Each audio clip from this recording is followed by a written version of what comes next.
No, not really. I was quite a quiet player throughout my career. I weren't one who sort of shout around or sort of speak to my teammates as a group and that sort of thing. So I think in the case of a lot of footballers, I was the same, where I never really planned what had happened at the end of my career. I just assumed that I'd be able to play football forever, really. So it was sort of just fell into the coaching route as I come towards the end of my career, done my coaching qualifications, and then sort of just stepped into it from there, really. The VAR Show. The one place for your weekly football update.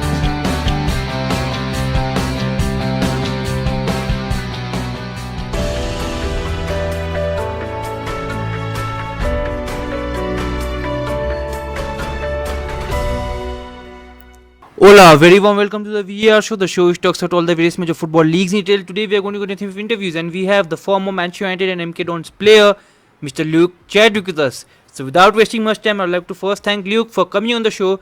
Thank you and welcome to the show. And I'd like to begin by asking you, how are you and what are you doing these days? I'm very well, thank you. Thanks for having me. At the moment, I'm involved in a football coaching organisation called the Football Fun Factory, which is a coaching organisation for children from ages 2 to 12, which, as the name suggests, is all about football being fun for them and just trying to develop a lifelong love for the beautiful game that we all love so dearly. So definitely that's a very, very noble thing to do, making the kids enjoy maybe football. So now I'll talk about a lighter topic, that is football, in comparison to what's happening all around the world, and I'll talk about your career, and we'll go straight into the beginning. You started your career with United, How was your time at United? Yeah, it was incredible, really. I'm from a small village near Cambridge, which is a long way from Manchester, so it's quite a surprise when they asked me to go up there to trial for the club as a 14-year-old boy. But from the second I went up there, I loved it, and it was an incredible environment, an incredible place to play football. So it was brilliant to have represented Manchester United for the short time that I did. What was the best thing about representing United for you? I think it's just the whole history of the club, really. The second you step into the club, whether you're playing in an under 15 game or in a first team game, it means so much because you're wearing that shirt, you're wearing that badge that is steeped in so much success, and the club expects success. So it was to play for the same team that as Ryan Giggs, Roy Keane, them sort of players is obviously a wonderful experience that I'm honoured to have done, really. So during your time at United, you also went out on loan to Royal Antwerp in Belgium. How was it there? I think for me, at least, when I look back at your history, it was not a very, very common choice to go out on loan, that too to Belgium. How was it there for you? Yeah, it was amazing. I absolutely loved my time in Antwerp, playing for Royal Antwerp. I went out there at over Christmas of, I think, the 1999-2000 season, and it was just incredible in terms of living in a different country, a young boy, experiencing first team football for the first time in front of an incredible crowd where it was a real European atmosphere with the smoke bombs going off, loads of noise. It was mind-blowing, really, for a young 19-year-old boy to go out there. I'd only ever played one first team game for United. That was in the Worthington Cup against Aston Villa. So it was my first experience of playing week in, week out, which I thoroughly enjoyed and was really important for my development as well. So, if you had to maybe deduce one difference, what was the biggest difference in playing in England and playing in Belgium? I think it was a lot more technical in Belgium in terms of it wasn't a direct game. It was quite a slow build-up with the teams more comfortable to keep the ball, not always attacking. So I think that's where it suited me quite well, because I was a bit different to the normal player in Belgium when I just want to run with the ball and make something happen. It made me stand out a little bit in that style of football, and was probably the reason that I done quite well and gave me the opportunity to go back to United and play a few games. So, during your time at United, you were a midfielder and you had very, very, like maybe legends of the game of the Premier League at that time at United. What was that one thing, that you looked at them and learned?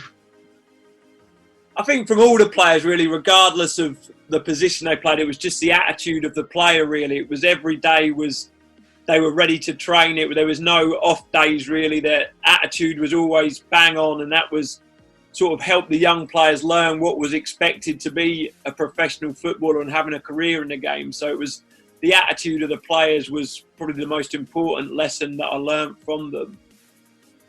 So, like definitely United was the most glamorous, club for you, but one of your most successful was during a time at MK Dons.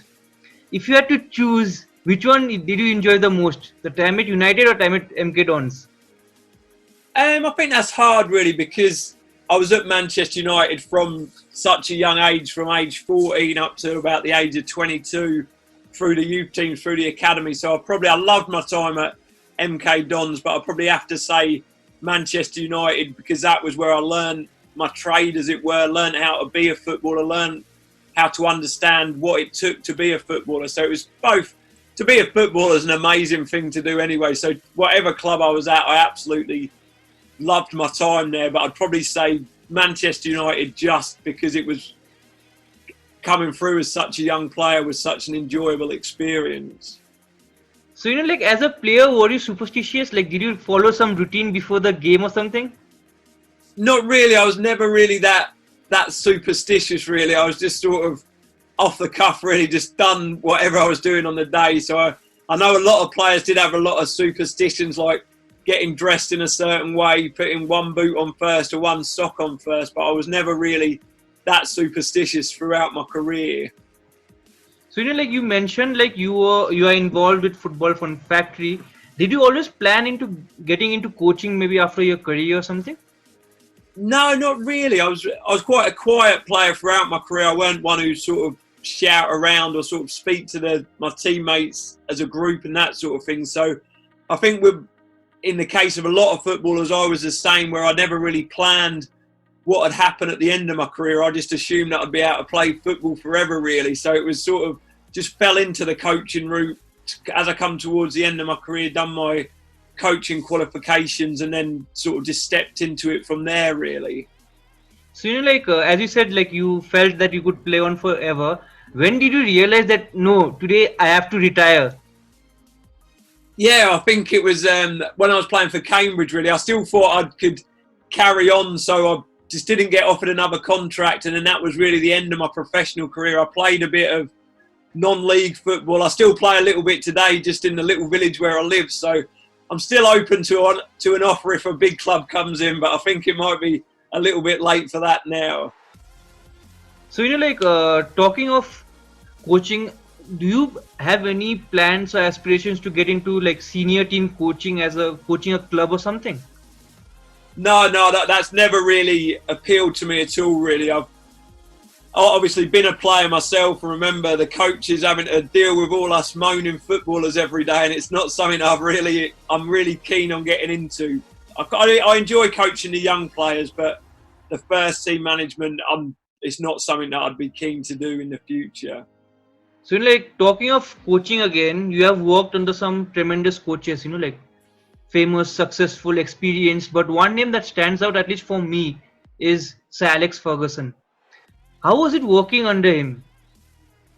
Yeah, it was incredible. Sir Alex Ferguson is one of the most incredible people I've ever met, really. He was obviously an incredible football manager, but probably more importantly, he was an amazing person who took the time and effort to build relationships with everyone. He run Manchester United from the top to the bottom, really treated the kit men and the dinner ladies just as well as he'd treat Roy Keane or David Beckham. It was how he treated people that probably breeded the success with every single person at the football club, was pulling in the same direction to make things happen. And I think when you get that, you're always going to get success. And that was probably Sir Alex's genius, his way of treating people and the way that he made them want to work as hard as they possibly could for him.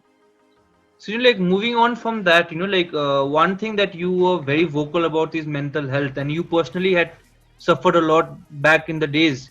So do you think like maybe the society in general has realized about the mental health quite late? Yeah, I think it's just the way the world's gone. Really, I think we're slowly starting to improve with it. We're starting to be more accepting, and people are speaking out more, which obviously helps a lot. But I think it is a long process. There's still loads of work to do. But from the time when I was coming through as a young player to now, I think there has been great improvement, and there's still manoeuvre there to move forward even further to help people a lot more. So like you have also been a victim of it. And what advice would you or tip would you give some young player coming through who is facing the similar situation as you did? I think it's so hard to give advice. You can say something to people. It's how they're feeling at that moment in time. I think the key is the education of it all, of learning about yourself, maybe from younger ages. Obviously, everyone should do that. In football, I think it's probably a little bit more prevalent because you get caught up in the whole bubble of football, and probably that's all that matters in your life, and there's nothing else really. So you don't take that time to sort of learn about yourself and have that real emotional intelligence to understand how to deal with things that are going on effectively, really. So I'd say that education would be the key rather than advice or one piece of advice. It has to be a long process of learning about yourself and knowing why you're feeling a certain way, and then speaking about that and dealing with that. So like moving on from that to more lighter topic, like if you had to choose one person or a player, who had, or a coach who had the most influence in your career, who would that be? I think that'd have to be Sir Alex again. I think even as a young player, as a schoolboy at Manchester United, he had an involvement in that, and just learning from him day in, day out in terms of how hard he worked. He was always the first person into the training ground, the last person to leave, and that incredible work ethic to breed success. So I think the success of any organisation is built around hard work and the attitude of them employees that are in it. So, and as a player again, like were you ever awestruck, in the presence of another player or a coach? Yeah, I think all the time, really. I think when I came back from Royal Antwerp and I was sort of thrown straight into the first team squad every day, I was in awe of training with these world-class players, play day in, day out. I think slowly I got used to it, but it was such an honour, and it's sort of pinching myself thinking that I was in a dream to play with these wonderful, wonderful football players. So, as a very experienced player, okay, and now a coach, what advice would you give a young player starting out his career or her career? I think the most important thing, in my opinion, is that love of the game. I think that's what keeps you going. It keeps you involved when things aren't going well, when things are going well. I think it's just developing that real love of football where it's not, I think it's a problem as a professional footballer where it turns into just being a job and it's not that thing you love doing. I think I always had my best times as a footballer when I was just engrossed in playing the game. Nothing else really mattered. There's a lot of other stuff that can go on as a footballer that can distract your mind away from the game. But I think just developing that love that's so strong will get you through whatever level you're playing at. It just makes everything worthwhile because you're doing something you love doing every day. So, like since you're a United fan, of course, like you started your career there, what do you think of United this season under Ole? Yeah, I think they're making massive strides this season. I think the signing of Bruno Fernandes has absolutely changed the mindset of everyone in the club. Everyone seems to have a bit more of a spring in their step, a little bit more confidence, and him being around and Pogba coming back fit, who looks a different player playing in a team with Fernandes. The Rashford, Martial, Greenwood look electric up top, and I'd say it's as positive I've seen a United squad since the days of Sir Alex, and I think Ollie's certainly taken his time to do a good job, and maybe a couple of signings over the summer, maybe in the back line to strengthen the defence a little bit, and I truly believe that United could really challenge the top teams next season. So again, that is again hypothetical. What would be the realistic target? Like as a fan, even as a fan, I would want my team to win all the trophies we participate in the season. What would be a successful season maybe next year for Ole? Is a top four a successful season, or do they have to challenge for the title? Yeah, for me, at Manchester United, you have to be challenging for the titles. I think for too many years now, it's been accepted that the club hasn't been. It's easier said than done, don't get me wrong, but they've got players there that are world-class players that are capable of competing there. So I think silverware and competing for the title is a must for Ollie next season. I think there's every chance there could be some silverware this season within the Europa League or the FA Cup, but next year, if we can keep this confidence going and add a few more signings, I don't see any reason why they can't compete with the Liverpools and the Cities next year. So again, this might be difficult for you, okay? And according to you, which player in the current United team is the most important for Ole? I think it has to be Fernandes. He's come in and he's got that sort of talismanic figure about him already. He's a man that's making everyone tick. I think he very rarely comes off. Even the team are winning, Ollie keeps him on the pitch. And I think he is the most important player in Manchester United and on form, the most important player in the Premier League at the moment. So if he can continue with that improvement and come back next season in the same rich vein of form, he could end up being the player of the year and guiding United towards another title. So staying with the same theme, okay, like whom do you, on a personal level, being a midfielder, whom do you rate on a higher, Paul Pogba or Bruno Fernandes, in terms of talent? No, like we can cut out the present form, but if you take both of them, whom do you prefer? Suppose you have to take them in a team whom you are coaching. Yes, but that is a really tough question. I think Fernandes I'd probably pick because I don't think I've seen a better player that plays as a number 10 than him over the past 2-3 years. The way he finds the space between the lines, plays on a half turn and finds them through passes has been absolutely fantastic and a joy to watch. I would say Pogba obviously got huge ability. Physically, he's an incredible specimen, can play in a deeper role, all that number 10 position. But I would say that they complement each other really well, and you can see that they really enjoy and love playing together. They're always playing little combinations and looking for each other on the ball. So I think them two, in the way that Matic has played, I don't see a better midfield three in Europe at the moment, the way that they're playing together. So many of them will maybe disagree with that, but of course that's your perspective. And moving on from your perspective to your playing career, and if you had to choose a five-a-side team of the players you played with, who would they be? Right, I've been asked this before, so I've answered it a couple of times. I'd have Fabian Barthez in goal, because I think as a five-a-side player, he likes coming out as well, so he could be that extra man. Jaap Stam as a defender, Roy Keane and Paul Scholes as the two midfielders, and then it's a tough one up top, but I think I'd go with Teddy Sheringham as a striker. I reckon that team would be quite successful in any five-a-side game that they played. Okay, I'll make it a little bit more difficult. If you had to choose a three-a-side team for a street football, whom would you choose? Oh, a three-a-side team. Scholes would definitely be in it. So I'd say Scholes. I'll say Roy Keane again because he could be everywhere and be the goalkeeper as well and get back there. And I'll probably keep Sheringham in it as well. So 3 of the 5 that are in the five-a-side team, I'll go with them 3. So you have praised Roy Keane a lot, and he has been praised a lot by all the players he has played with and against.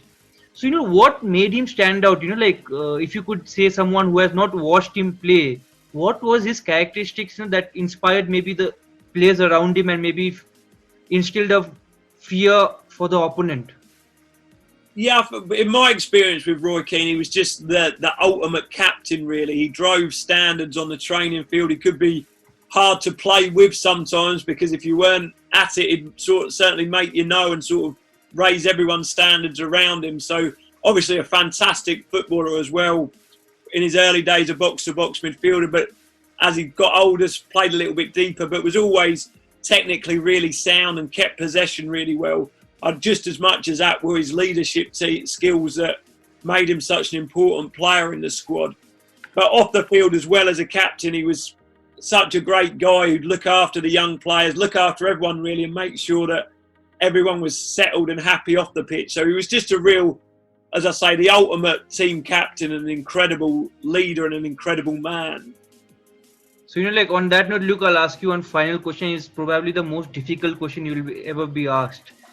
If tomorrow you had to select one of them to play for your team, who would that be? Ronaldo or Messi? Oh, that is a hard question. I think it's, in my eyes, just to watch them play, I would pick Messi just because I just love the way he plays. He's so well balanced with his left, but it's like to pick one's more or less an impossible question. I'd go with Messi just because I probably enjoy watching him play a little bit more than I do watching Cristiano play. But it's that ain't an easy question to answer.